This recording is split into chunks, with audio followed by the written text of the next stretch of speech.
Hola Nacho. ¿Qué tal, Elena? El otro día estuve conversando con Jorge Úbeda, que es filósofo, y él me dijo algo que todos estamos pensando y que tú plasmas en este libro, en el libro que acabas de escribir y publicar, todo lo que dábamos por, o aquello que dábamos por bueno. Él habla de que estamos afrontando un cambio epocal, y yo creo que tú lo plasmas bien en este libro, un cambio de época. De todos los capítulos que describen ese cambio de época, ¿cuál es el que más te ha gustado escribir? ¿Gustado? Bueno, gustado al final son todo por igual, o sea, porque no dejan de ser, como dices con el libro, aquello que damos por bueno, pues casi como dogmas de fe o teorías que teníamos establecidas y que dábamos por buenas y que son sobre las que sosteníamos nuestras vidas y que de repente se han derrumbado, ¿no? ¿Es un cambio de época? Yo creo que no hay ninguna duda.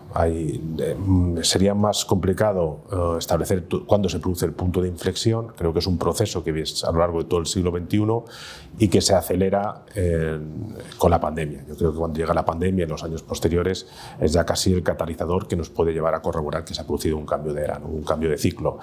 La mayoría lo ha querido llamar la era de la incertidumbre, que parece que tiene unas connotaciones negativas cuando no tiene por qué. La incertidumbre, lo que hay que hacer es abrazar la incertidumbre, pero creo que sí se define bastante bien en la situación en la que nos encontramos, ¿no? De la incertidumbre y lo que yo llamo policrisis o permacrisis, que es esa sensación de estar en una crisis permanente, de desasosiego, de que una alerta o alarma informativa se va solapando a la otra. En este sentido, de las columnas que se nos han derrumbado y de la nueva era que nos ha tocado vivir, uno de los aspectos más complicados y más determinantes para lo que está por llegar es la verdad.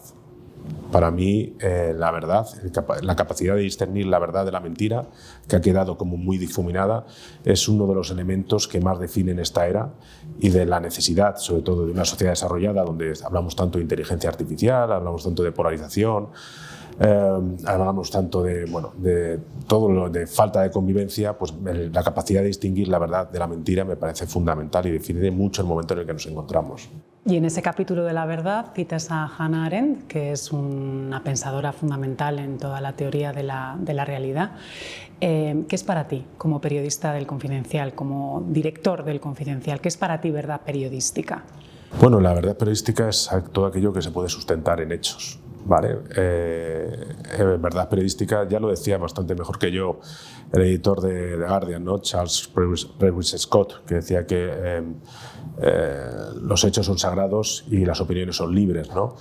Si los hechos son sagrados, no son discutibles, no son relativos, no se pueden, hay cosas en verdades que son indiscutibles, y yo creo que lo factual es la verdad y todo lo demás es opinable, es subjetivo. Lo que pasa es que vivimos ahora en la época del relativismo absoluto, ¿no? Porque yo soy de los que más dudan. Yo tengo dudas, Elena, de todo. O sea, yo desde que me levanto por las mañanas tengo dudas de qué hacer y me cuestiono absolutamente todo, y cuando nos reunimos en la mesa de redacción a discutir los temas, en el Confidencial, o sea, hablamos a calzón quitado de todo, discutimos de todo y nos lo cuestionamos todo, ¿no? Y eso me parece bueno, y además porque la duda sirve de motor para una sociedad desarrollada como en este caso puede ser la española. Pero de ahí, de dudar a una especie de relativismo radical donde la verdad no existe y todo es cuestionable, pues me parece que no, porque la verdad sí existe y hay cosas que no son relativas y que no se pueden, que no son sujetas de interpretaciones ni de subjetivismo, ¿no? Y esos son los hechos, lo que es factual. ¿Y entonces qué os diferencia de los fact-checkers? Yo creo que los periodistas sois mucho más que la descripción de unos hechos. Sí, bueno, lógicamente, porque al final los periodistas, a la hora de distinguir la verdad, los periodistas nos dedicamos a contar lo que otros no quieren que contemos. Eso es básicamente, esto es lo que decía George Orwell, ¿no? Los periodistas estamos ahí, como defino de una forma un poco bucólica y casi bohemia en el libro, pero me parece necesaria en el mundo donde predomina la tecnología, ¿no? Y donde hablamos tanto de inteligencia artificial, de redes sociales, etcétera, etcétera. Me parece casi obligatorio defender al periodista como esa persona que sale a la calle, presta atención a las cosas, toma nota y después comprueba que esas notas son ciertas, ¿vale? Lógicamente, de todo el proceso del que hablamos, al final, el primero es buscar la noticia y después chequear de que esa noticia es verdadera, lógicamente. Pero sois contadores de historias también. Bueno, es que al final contar lo que otros quieren que cuentes es contar historias. El periodismo es una gran historia.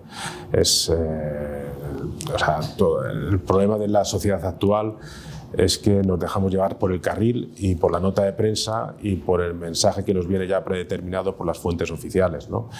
Y nos hemos olvidado de, pues precisamente de contar lo que no quieren que otros contemos y de contar historias, ¿no? En este caso, uno de los últimos libros de Salman Rushdie, que definía eso, más bien lo que tú dices, Elena, de que es contar historias. Es decir, todo el mundo, me acuerdo que me decían, todo el mundo tiene una gran historia que contar, pero muy pocos saben contarla.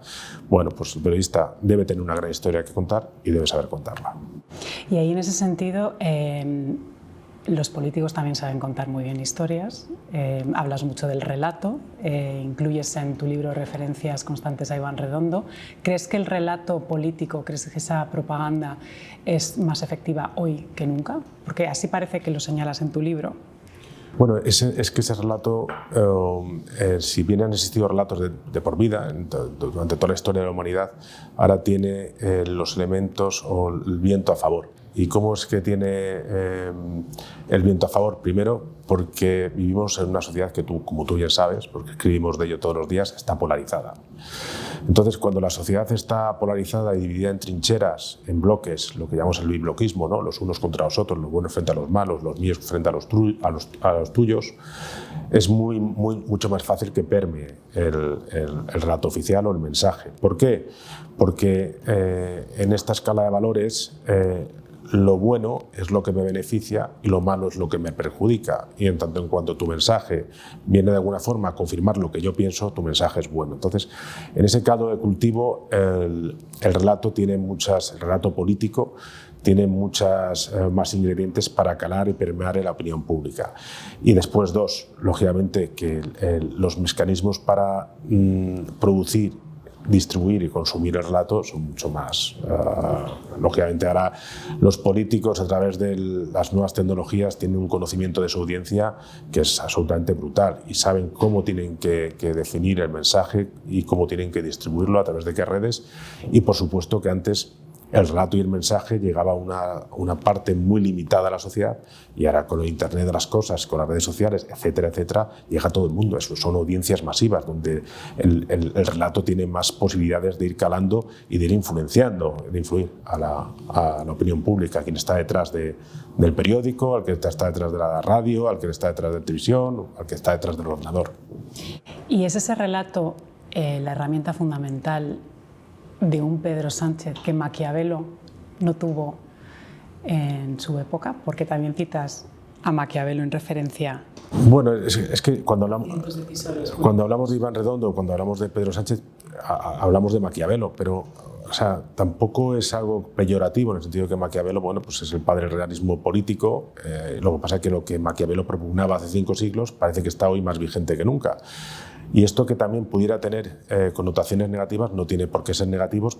A mí me puede parecer negativo, pero a los que aplican estas teorías no parece que les resulte negativo, en tanto cuanto presumen de ello. Es decir, ya no niegan que el fin justifica los medios, y de hecho casi presumen de esta teoría a la hora de tomar ciertas decisiones, ¿no? Y efectivamente, o sea, ya no es una opinión mía en este caso. Podemos hablar aquí como la verdad y las opiniones, pues en tanto en cuanto el presidente del gobierno como Iván Redondo, que era el gurú de la Moncloa, defendían el realismo político o el fin justifica los medios a la hora de tomar determinadas decisiones, pues está claro que ese es el marco en el que se han desenvuelto muchas de las políticas actuales del gobierno actual y del presidente del gobierno actual, eso está claro. Y en ese desmorone que todos acusamos, algunos acusamos, del Estado de Derecho, ese deterioro institucional, esa concepción de que estamos entrando en una época de democracia iliberal, ¿no? Que creo que José Antonio Zarzalejos escribía algo en esa línea y yo lo llevo pensando un tiempo. ¿Cómo se afecta todo esto a los periodistas? Al final nosotros hemos tenido que narrar casi, Elena, un mundo distópico, con todo pues desde la pandemia, la guerra en Ucrania, antes hablábamos de Lehman, la crisis en Oriente Próximo, es decir, cosas realmente extraordinarias en un momento en el que, como dices, se nos han derrumbado las columnas, no sabemos distinguir la verdad, tenemos una sociedad totalmente polarizada, es muy difícil a cabo llevar la convivencia, o como tú ahora mismo decías, pues se cuestiona hasta las democracias liberales, ¿no? Democracia, pero con argumentos ideológicos, pero que, bueno, que van calando poco a poco en la opinión pública. Y el periodista tiene que informar en este contexto, contexto de derrumbe, ¿no? De que prácticamente como si el territorio estuviera quemado, ¿no? De tierra quemada, y tiene que contarlo en un momento en el que no hay principios y valores, en que la verdad ha muerto, etcétera, etcétera. Y esa labor es muy complicada, ¿vale? Es muy complicada. Y por muchas razones, ¿vale? La prensa siempre, valga el juego de palabras, lógicamente ha tenido muy mala prensa, pero actualmente más. ¿Y por qué digo más? Bueno, hablamos fíjate a dónde voy yo, ¿no? Hablamos por las redes sociales, y te voy a intentar resumir mucho porque si no podríamos ir cada punto que vaya tocando, daría casi para una conferencia, pero los medios de comunicación nos hemos dejado llevar, como bien sabes, por la dictadura de las redes sociales y hemos ejercido el periodismo de una forma que no es propia, ¿vale? Buscando más el clickbait en la audiencia que la calidad y la decodificación, ¿no? Eso por un lado. También en esta selva mediática en la que nos encontramos, donde hay tantas plataformas y donde hay tantos intereses y donde no hay un plan de negocio definido para los medios de comunicación, para su supervivencia, cada vez hemos tenido más presiones externas y ha habido elementos externos que han querido influir determinantemente en los medios de comunicación en su línea editorial, ¿vale? Digamos que los medios de comunicación cada vez han estado más débiles porque su viabilidad económica cada vez está más entredicho y eso ha sido aprovechado de alguna forma por elementos exógenos para intentar influir en su línea editorial. Y lo tercero es el tema de cómo ha cundido determinadas políticas iliberales, ¿vale? Bueno, hace poco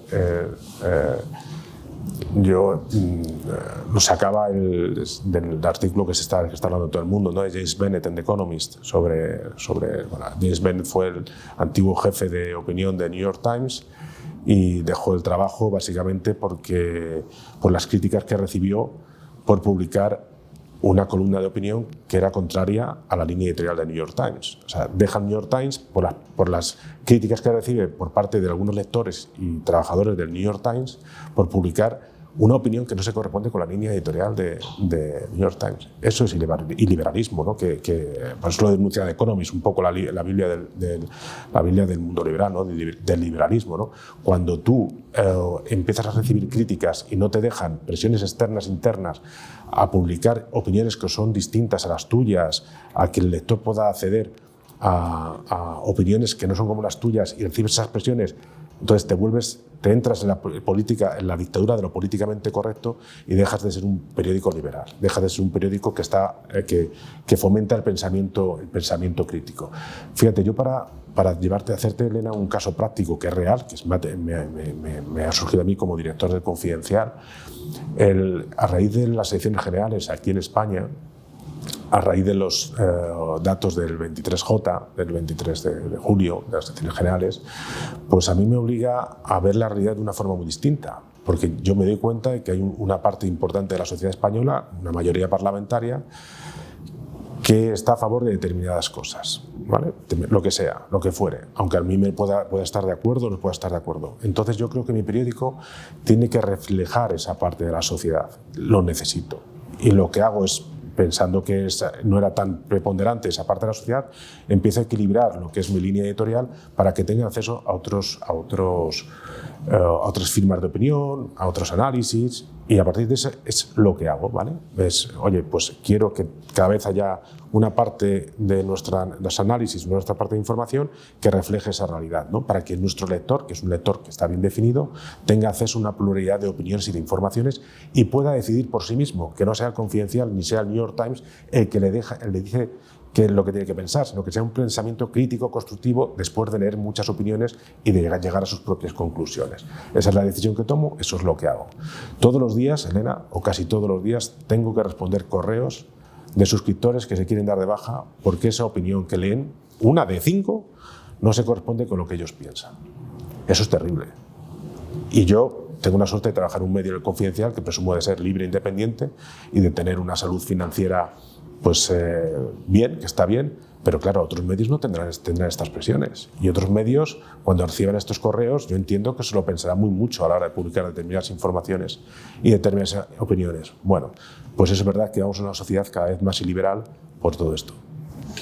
Y ahí la Unión Europea está tomando medidas, acaban de publicar o aprobar, todavía está pendiente de publicación, pero acaban de aprobar la llamada Ley Europea de Libertad de Medios de Información, sobre todo porque el proceso que tú acabas de describir de injerencia en las redacciones, sobre todo por parte de accionistas, propietarios, tú también lo señalas en tu libro, pero también anunciantes, intereses corporativos, intereses políticos, cómo se van entrometiendo en las decisiones editoriales. Los europeos, sobre todo motivados por lo que está ocurriendo en países del este, pero que es algo que se está extendiendo a todas las jurisdicciones, no es algo que solo acusen los del este, sino también estamos viviendo, como tú dices, fundamentalmente por el cambio de modelo de negocio y por la crisis de los medios y su sostenibilidad económica.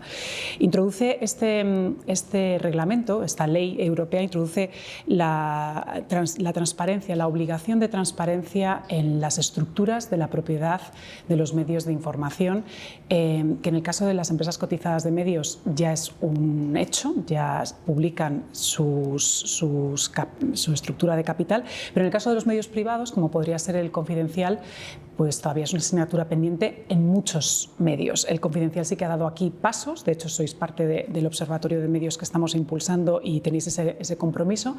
¿Por qué crees que en España está costando tanto que los medios de información revelen cuáles son las estructuras de propiedad? Bueno, respecto a la ley europea, ya sabes, tú sabes que los medios, en cuanto se hablan de leyes y prensa, nos echamos a temblar. Te echas sobre todo porque no sabes si al final esta especie de regulación supone un exceso de intromisión, ¿no? También lo digo en el libro, ¿no? Con eso de que viene Keynes y llega a Maquiavelo. O sea, Keynes resucita a Maquiavelo. Entonces, mucho cuidado con las regulaciones. También se dice que Estados Unidos innova, China copia y Europa lo único que hace es regular. O sea, mucho cuidado. Pero una vez que estamos en ese juego y que son las reglas de juego y que tenemos que participar todas las mismas, bienvenidas sea. El tema es, ahora Elena, es cómo se aplican esos criterios que establece la ley europea, cómo se aplican esos criterios para que sean saludables para todo el ecosistema, tanto el de las autoridades como el mediático. En ese sentido, el tema de la transparencia en la propiedad de los medios me parece legítima y necesaria. O sea, nosotros hoy en el Confidencial denunciamos las amonestaciones por parte de Transparencia al Gobierno por no publicar los gastos y por no publicar los viajes. Sería que haríamos la impostura si yo denuncio eso y después el Confidencial no es capaz de denunciar quién está detrás de un medio privado como en este caso es el nuestro, este diario digital, ¿no? Creo que es necesario, creo que es obligatorio y creo que es sano. Y si no se hace por dos razones. Una, porque al final hay unas dinámicas en las cuales hemos estado pendientes de otros elementos que para nosotros son más importantes que la transparencia, en cuanto a la transparencia del propio medio de comunicación, y dos, porque hay algo que ocultar. Creo que los que haya algo que ocultar son los menos y que es falta de desidia, de una especie de inercia que al final te hace desatender una necesidad de información de lo que es el medio de comunicación hacia los lectores, pues creo que es más eso, ¿no? Date cuenta que al final todo va muy rápido. Es verdad que el Confidencial ya tiene 20 años, son muchos años, ¿no? Pero al final hace dos días hemos dado 4. Ahora ya somos un periódico que compite de tú a tú con el país, con el mundo y que obviamente está sometido a ese tipo de obligaciones.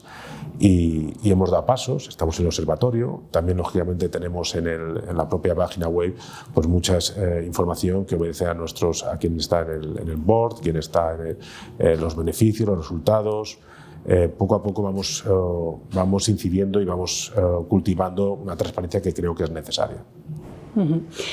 Y volviendo al tema del desmorone del Estado de Derecho, ¿tú no estás viendo un resurgimiento, o más que un resurgimiento, un fortalecimiento de la sociedad civil española con determinados actores que están alzándose contra ese deterioro institucional, además de los medios?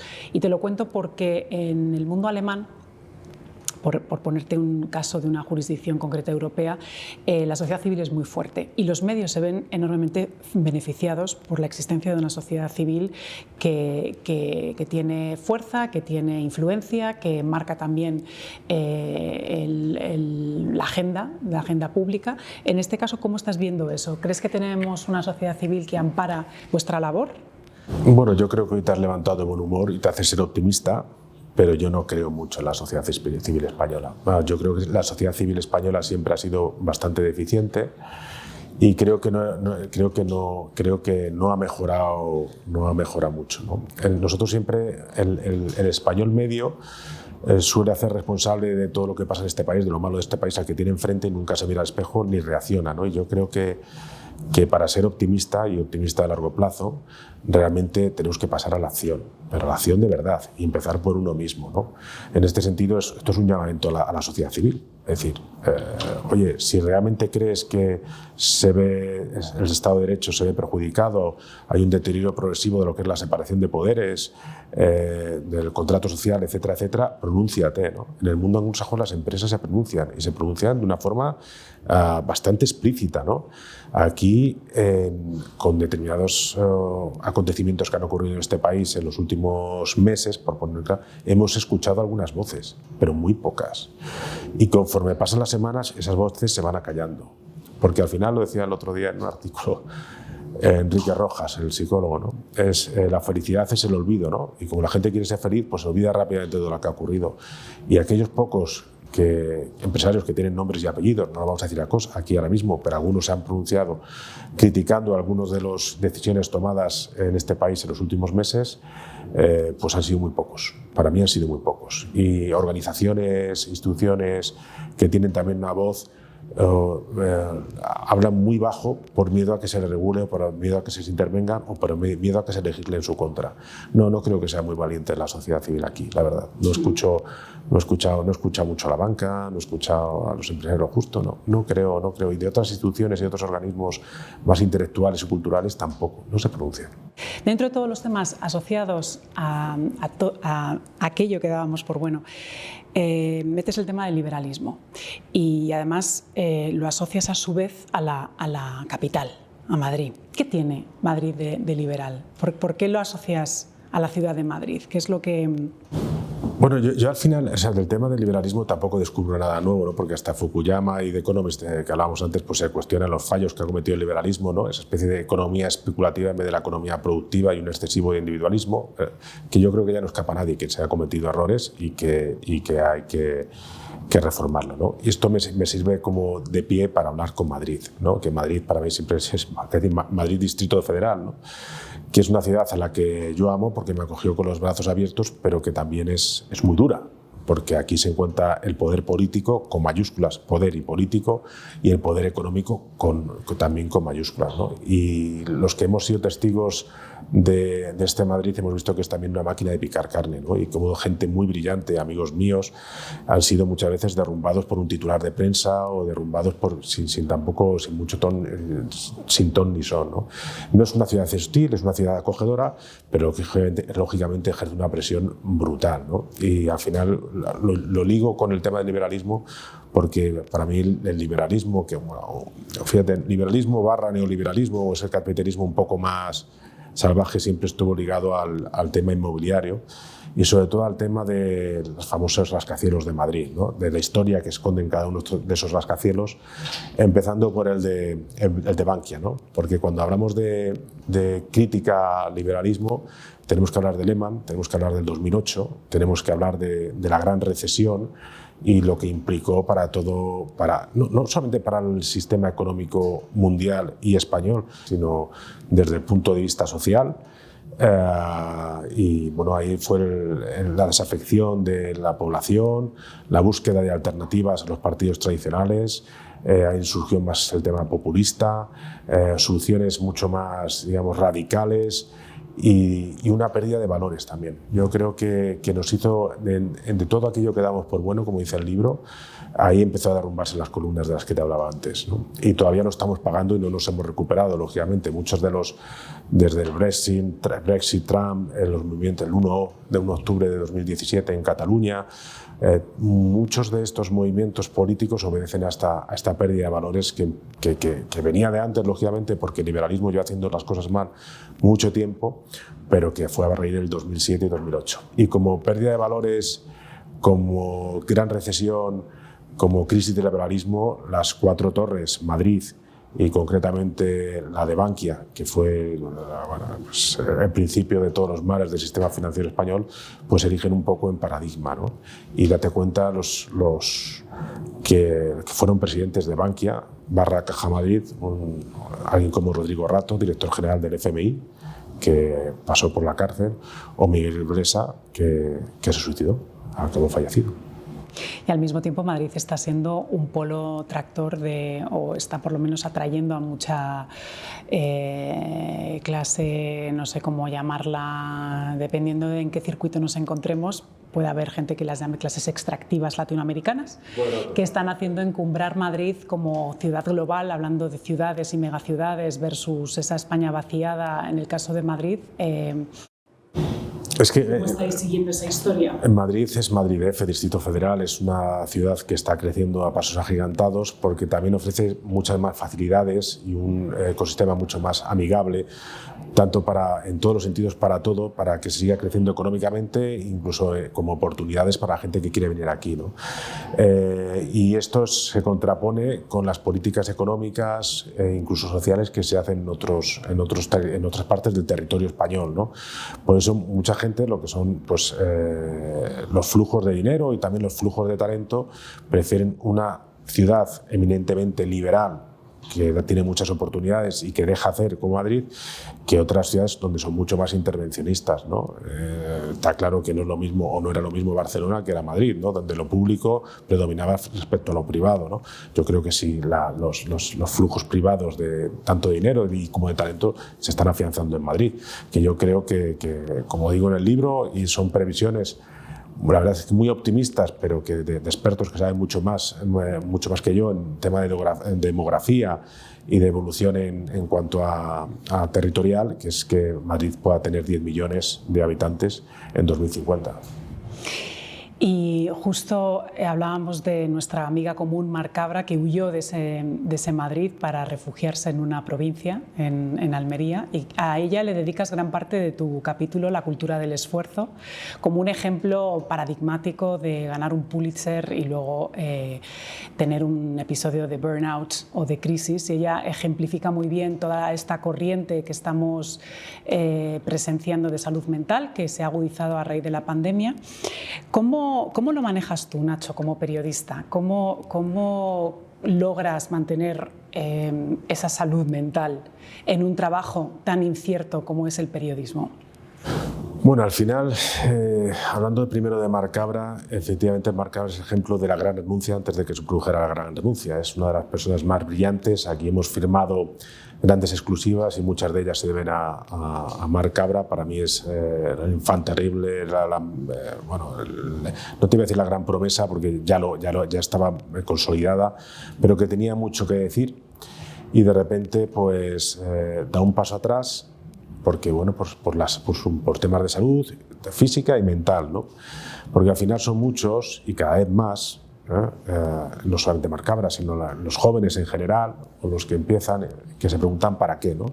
¿Para qué trabajar tanto? ¿Para qué hacer tantas exclusivas y después caigo enfermo o mi vida familiar se ve resentida o tengo problemas de salud mental, etcétera, etcétera? ¿O por qué trabajar tanto, estar tantos tiempos estudiando y trabajando 80 horas a la semana si después ni siquiera me puedo mudar, independizarme de mis padres de vivienda, que no es el caso de Mar Cabra, pero es que ahora mismo muchos jóvenes se preguntan ¿para qué? ¿Para qué? ¿Para qué? ¿Para qué? Y renuncian y se van y dan un paso y dicen no me compensa, ¿no?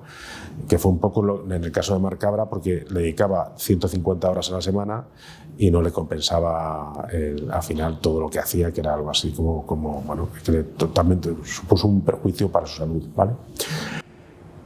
Pero tú, Cuéntame tú, ¿cómo concilias, cómo encuentras tú ese equilibrio? Ahora voy yo. O sea, lógicamente sería muy osado por mi parte decir que no te influyen, uno, las presiones que recibes de fuera, dos, el manejo interno de la reacción, porque al final, o sea, Elena, no nos vamos a olvidar, o sea, somos periodistas, pero somos personas. Es decir, todo lo que les pasa a la gente que va por la calle caminando, les pasa también a los periodistas, no son robots. Entonces, y te voy a decir más, le pasa a los periodistas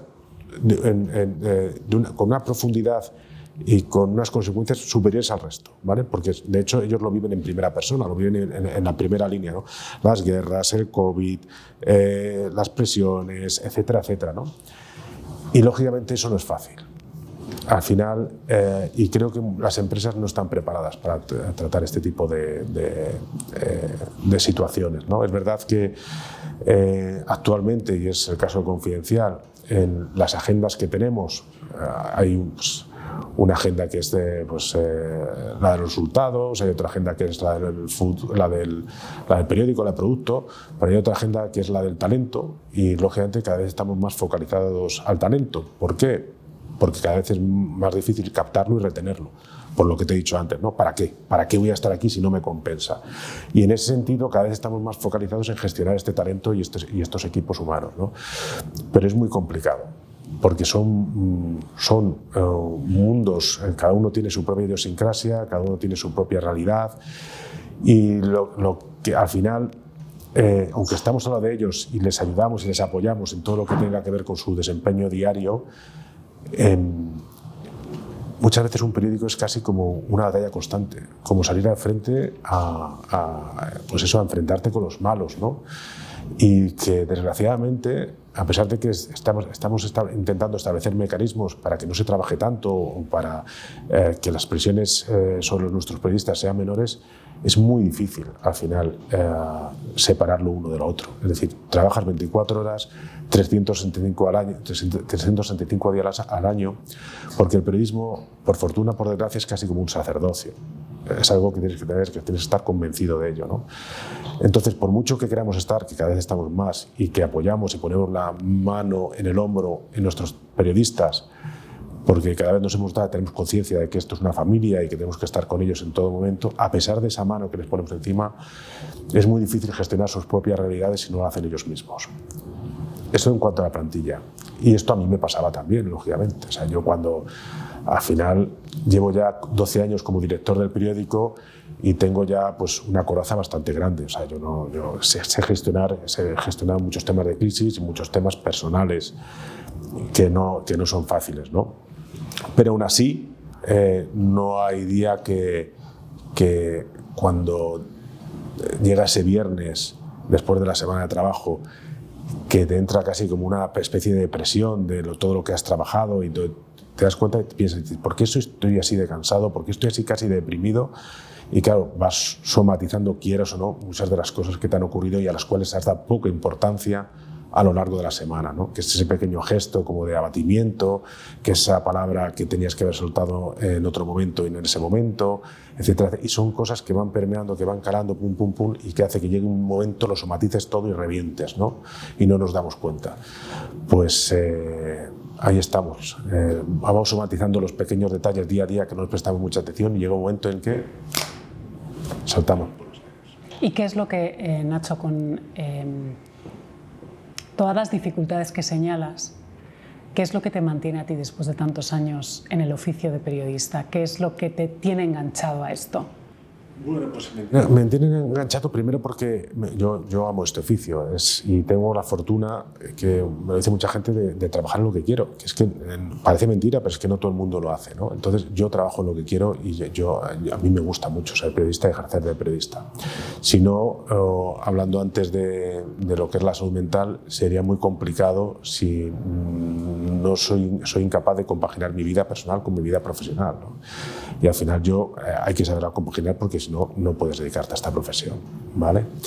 Entonces, para mí es fundamental eso. Yo amo el periodismo en dos vertientes. Lo que tiene de ayuda a la sociedad, O sea, al final, lo decía Albert Camus, ¿no? Un país vale lo que vale su prensa. Yo creo que la prensa valga mucho para tener un buen país y para que la sociedad pues, vaya realizándose, y dentro de lo complicado que es este ecosistema del que hemos hablado mucho, pues contribuirá paso a paso a hacerlo un poquito mejor la sociedad. Para mí eso es lo más importante, que dentro de X años la gente pueda decir Confidencial y Nacho Cardero, pues con estas cosas que hicieron, o con esta línea editorial independiente, con estas exclusivas, informaciones o análisis, pues ayudaron a muchos lectores a tener una idea más plural y a tener un pensamiento crítico constructivo mejor, ¿no? Me gustaría que fuésemos recordados por eso. Es lo que, entonces, un tema de ayuda a la sociedad, de bien común, lo que llama Kapuscinski el periodismo ciudadano, pero el tema de ayudar a los ciudadanos a tomar sus buenas decisiones, y después porque me encanta.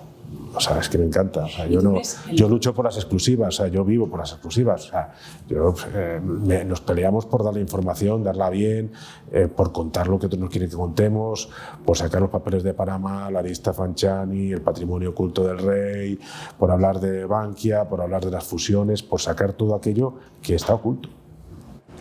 Los dos somos hijos de abuelos periodistas. Tu abuelo fue un periodista de provincias, que luego comentas en el libro que se hizo falangista y católico. Mi abuelo se fue a Latinoamérica a ejercer allí el periodismo y terminó siendo capturado por los norteamericanos, pero no en un sentido militar ni nada de eso, sino por que terminó trabajando para la embajada norteamericana, dejó el periodismo. ¿Cómo ha afectado en tu biografía personal esa genealogía, ese abuelo periodista? ¿Tú crees que ha sido una de las razones por las que te encanta esta profesión? Bueno, porque lo viví de pequeño, ¿no? Este libro quiere serlo de alguna forma también un homenaje a mi ciudad, que es Guadalajara, que es donde yo nací. Porque uno coge el petate, se va a Madrid, se va al Pala, se rodea de todos los boatos, le invitan a todas las copas de Navidad en todas las administraciones públicas y poderes fácticos, etcétera, y se olvida de dónde es, ¿no? Y mi punto de referencia es Guadalajara. Entonces es un homenaje también a mi ciudad, y es un homenaje también a estos periodistas, como era mi abuelo, de provincias, ¿vale? Que no son estos grandes periodistas de exclusivas que te hablaba ahora, sino gente que también sabía con su libretilla hacer las reseñas de la última exposición, escribía a Crítico Taurino, hacía sus columnas de opinión, etcétera, etcétera. Pues mi reconocimiento también a estos periodistas, en mi caso en Guadalajara, pues Domingo Cardero, Luis Monge Ciruelo, Salvador Toquero, que después cuando llegaron las nuevas generaciones les olvidaron y que establecieron otra forma de hacer periodismo. Que yo digo, no pasa nada, hay distintas formas de hacer periodismo, no son ni buenas ni malas, son distintas, ¿no? En ese aspecto sí. ¿Y cómo me influyó a mí? Pues porque yo me iba con mi abuelo a los pueblos de Guadalajara a hacer esas reseñas, a ver a la gente, y yo me acuerdo, mi abuelo iba con libreta y tomaba nota con un bolígrafo, ¿no? Y a mí eso me parecía apasionante, ¿no? Sobre todo porque tenías contacto con la calle, con la realidad, porque lo vivías, lo disfrutabas, y porque se establecieron unos lazos sentimentales, un pegamento sentimental con la gente cuando ibas, era maravilloso, ¿no? Y decías, mi abuelo fue falangista, sus amigos decían que debía haber sido comunista, o en el mejor de los casos socialista, pero no entendían por qué había sido falangista, porque él era de una clase humilde y su diario difería mucho del que podía ser un comunista y socialistas, pero acabó siendo falangista, cosas de la vida, ¿no? ¿Dónde cae la moneda? Pues cayó ahí, ¿no? Era católico y era periodista. Y eso es para mí, pues bueno, pues a la hora de ver, de tener un poco claras mis prioridades y haber mamado todo eso durante mi infancia, pues lógicamente fue determinante para querer ser periodista y ejercer este oficio, que estoy encantado. Estoy encantado con este oficio, con la gente que tengo aquí en el Confidencial y después pues plasmar estas ideas que plasmo en el libro, ¿no?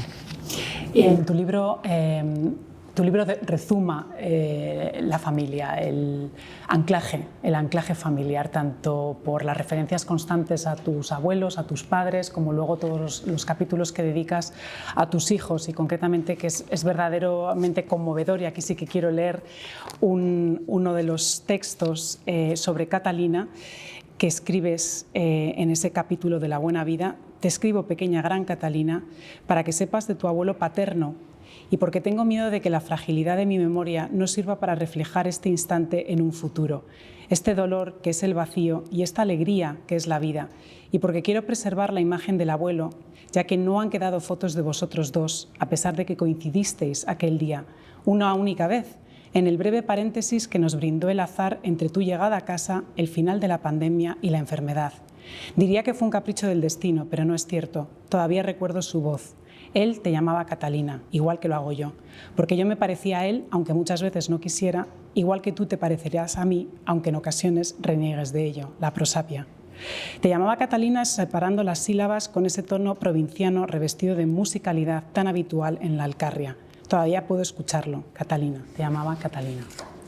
Es verdaderamente conmovedor y esto me lleva a todas las reflexiones que haces del colectivismo, del individualismo. ¿No crees que en esa pérdida de colectivismo está la pérdida de la familia como referencia? Totalmente, ¿no? Hemos ido matando la comunidad, hemos matado a Dios, hemos matado a la patria, ya nos quedan pocos referentes en los casinos, ¿no? Incluso la familia la hemos ido matando poco a poco. Y yo, lógicamente, en la paternidad he encontrado pues un referente, ¿no? Una especie de salvavidas, ¿no? Al final, fíjate, de todo lo que hemos estado hablando, Elena, es del mundo este casi distópico en el que nos encontramos, con una pérdida de valores importante y donde se cuestionan cosas que antes no se cuestionaban. Y claro, nosotros, a pesar de que yo narro esas cosas y narro estos acontecimientos desde el confidencial, como te decía, yo también soy persona y es imposible disociarlo. Entonces, justo cuando estoy narrando estos hechos, cuando estoy narrando todas estas situaciones y cuando las gestiono desde la dirección del confidencial, pues de repente aparece mi vida personal, ¿no? Mi parte que forma parte de mí, y es como en esta especie de devastación, ¿no? de tierra quemada de la que hablaba antes, pues una especie de flor, de casi un humanismo casi encarnizado y sangrante, pero que es una flor que surge en esta devastación, ¿no? y que se huele y que es la belleza, ¿no? La belleza nos hará libres, pues la belleza. Y aquí es donde aparece la familia. Y es curioso que es una especie de viaje a Ítaca, donde dejas un poco este mundo distópico, son pequeños destellos Polaroid, y vuelves a tu infancia, a tus recuerdos, a la esencia, a tu punto de referencia, y es donde lo otro, ese mundo distópico, esa dirección del confidencial desde Madrid, te empieza a cobrar sentido, ¿no? Es donde estoy, y realmente no te das cuenta hasta que vuelves un poco a tus orígenes y a esa realidad tuya, que es la de tu infancia, tus amigos, tu familia, ¿no? Y para mí eso es fundamental. Y después el tema de por qué o sea, al final creo que nuestro problema y el problema de muchas de las cosas que nos ocurre actualmente es que escribimos farragosas fórmulas, ensayos desde la teoría y no lo aterrizamos en la práctica, y muchos lectores o que nos estén ahora viendo pues no se sienten identificados, ¿no? Y yo creo que era necesario mostrarnos tal como somos, ¿no? Y todos, incluso somos vulnerables, frágiles. Me acuerdo, sacamos hace pues el aniversario de María Callas, ¿no? del nacimiento de María Callas, donde le decía un crítico en New York Times, dice, jamás me hubiera imaginado que una diva como esta, o, bueno, como un líder político o cualquier otro, una persona así que tiene tanto poder fuera tan frágil y tan humano, ¿no? Y creo que para empatizar con el resto de personas, con los que nos leen y todo lo que nos ha ocurrido en los últimos años, era necesario mostrarnos tal cual somos, y somos frágiles y somos humanos. Y ante esa fragilidad que tú pudiste sentir y vivir y experimentar en unas circunstancias muy duras, en el capítulo que hablas del nacimiento de vuestra hija Catalina, en mitad de la pandemia, con Filomena, con una situación clínica muy complicada, ahí se acentúa enormemente cuando tenemos niños, ¿no? El sentido de la fragilidad, pero luego también dedicas un capítulo a el mejor mundo posible. Y yo te pregunto, ¿no tenemos obligación, como esto que dicen tanto los intelectuales como Javier Gomá, no tenemos todos obligación por nuestros hijos,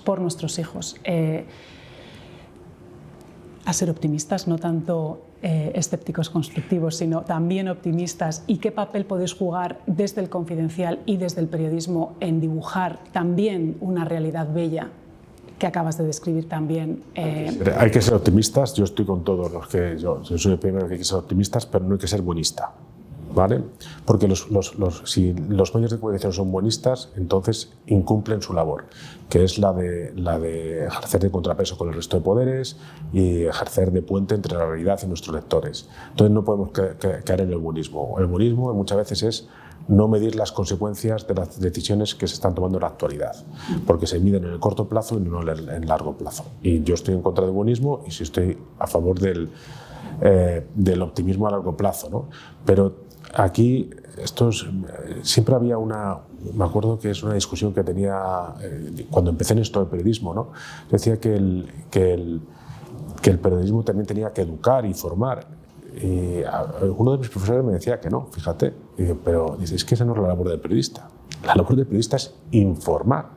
No nos dedicamos a salvar países, ni empresas, ni a educar, tal. No. Nosotros nos dedicamos a informar. Si después la información ayuda a que el país sea mejor, ayuda a que las empresas tengan una viabilidad y ayuda a los lectores a tener un pensamiento crítico desarrollado, mucho mejor. Pero nuestra labor no es esa. A nosotros que no nos pidan que que estemos dando todo el rato noticias positivas, porque nuestra labor no es dar todo el rato noticias positivas. Nuestro lado, insisto, es contar lo que otros quieren que callemos. Eso es el periodismo, básicamente. Pero yo me estaba refiriendo a toda la corriente de periodismo constructivo, que es buscar un equilibrio en la información de aquello que es real y bueno y aquello que efectivamente hay terceros que no quieren que se sepa. Exacto. Bueno, vamos a ver, nadie se trata aquí de poner zancadillas a las noticias que intentan mejorar la sociedad, por supuesto, y hay que promoverlas y hay que difundirlas con mayor ahínco si cabe que el resto. Pero me refiero que no, muchas veces lo hacemos casi como una imposición, como una obligación, cuando nos tendría que salir de natural. No digo más que eso. Y ya dedicas un capítulo a la ética y lo dedicas al caso, relatas el caso de Luceño y Medina, ¿no? Los dos comisionistas de la mascarilla. Y leyendo ese capítulo me venía un poco a la cabeza esta visión que cada uno de nosotros podemos tener de la condición humana, ¿no? Ahí Rousseau y Aristóteles consideraban que había un potencial de bien en el ser humano y Maquiavelo, Nietzsche, pues no. ¿Dónde te sitúas tú? Hombre, yo voy a querer, o sea, yo quiero creer, ¿vale?, que el ser humano, en tanto en cuanto es ser humano, nace con unos instintos morales, ¿vale? Que después esos instintos morales se desvirtúen, se perviertan, etcétera, etcétera, será problema un poco de cómo la evolución del hombre. Pero yo quiero pensar que sí, que hay un sustrato de la humanidad, el hombre en general, en el hombre medio, suele tender siempre a hacer las cosas bien, ¿vale? No soy tanto ni como Maquiavelo ni como Nietzsche. En el caso que contabas de Luceño y Medina, como muchas veces lo que ocurrimos ahora que se está hablando de los pactos con Bildu, ¿no? Y se confunden las cosas, se confunden los términos, ¿no? Que lo de que se pacte, que Bildu sea un partido legal no significa que sea ni democrático ni que sea progresista, ¿no? Y lo mismo me pasa con los casos de Luceño y Medina, ¿no?